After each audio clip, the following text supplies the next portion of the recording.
na po yung ating adobong pusit, adobong sariwang pusit.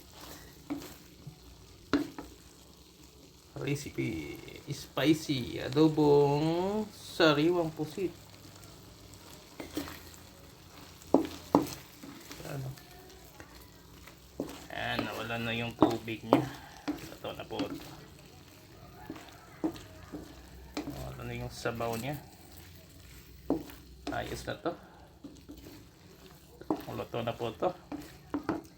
Natin tatayin yung apoy. Adobo spicy sariwang pusit.